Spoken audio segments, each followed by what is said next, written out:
B9 news కి స్వాగతం. మహాత్మా గాంధీ జయంతి సందర్భంగా కలెక్టరేట్ సమావేశ మందిరంలో గాంధీ చిత్రపటానికి కలెక్టర్ విజయేంద్ర బోయి పూలమాలలు వేసి నివాళులర్పించారు. ఈ సందర్భంగా ఆమె మాట్లాడుతూ సత్యం, అహింస తన సిద్ధాంతాలుగా సత్యాగ్రహం ఆయుధంగా బ్రిటిష్ సామ్రాజ్యాన్ని ఎదిరించి దేశానికి స్వాతంత్ర సముపార్జన చేసిన మహనీయుడు మహాత్మా గాంధీ అన్నారు.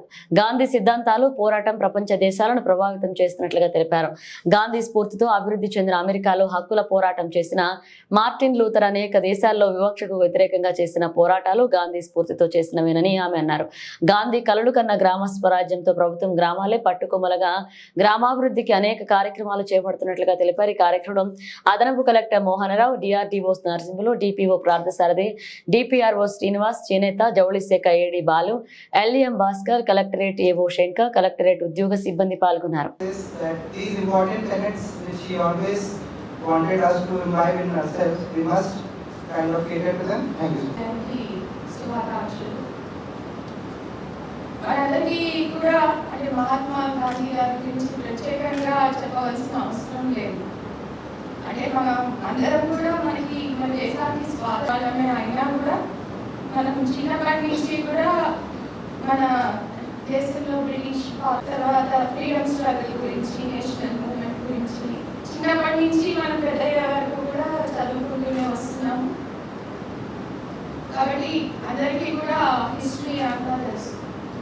అయితే మహాత్మా గాంధీ గారి ఐడియాలజీ గురించి చెప్పాలంటే ముఖ్యంగా రెండు, అహింస ఒకటి, ఆయన ప్రిన్సిపల్ ఆఫ్ ట్రూత్, సత్యం. ఈ రెండు ఆయన ఫిలాసఫీలో మేజర్ పార్ట్ పోషించిన సిద్ధాంతాలు. వాటి బేస్డ్ గానే మొత్తం ఎంటైర్ నేషనల్ మూవ్మెంట్ కూడా కొనసాగింది.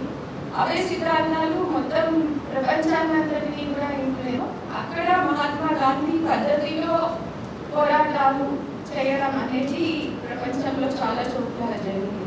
ఇప్పటికీ క్లీన్లీనెస్ ఇస్ గాడ్లీనెస్ అంటారు. అంటే పరిశుభ్రతనే చాలా ఇంపార్టెంట్ అని ఆ కాన్సెప్ట్ని ముందుకు తీసుకెళ్తూ మనం ఈ రకరకాల ప్రోగ్రామ్స్ జరుపుకుంటూ వచ్చాము. ఇప్పుడు ఈ స్వచ్ఛత ఈ సేవ కూడా మహాత్మా గాంధీ సిద్ధాంతాలతో ఇన్స్పిరేషన్ పొంది మనం చేపట్టడం జరిగింది.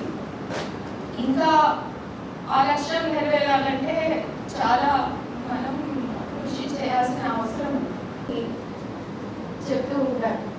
అంటే మనకి కూడా మన రియల్ లైఫ్లో అంటే గాంధీ గారి ఆల్ త్రూ మనకి స్వాతంత్రం వచ్చిన ముందుకు తీసుకువెళ్తూ ఉన్నాము. అందులో ముఖ్యంగా గ్రామ స్వరాజ్యం అంటే ఆ సమయంలో భారత జాతీయ నాయకులు ఎంతోమంది మన దేశానికంటూ ఒక జాతీయ కాంగ్రెస్ని ఏర్పాటు చేసుకొని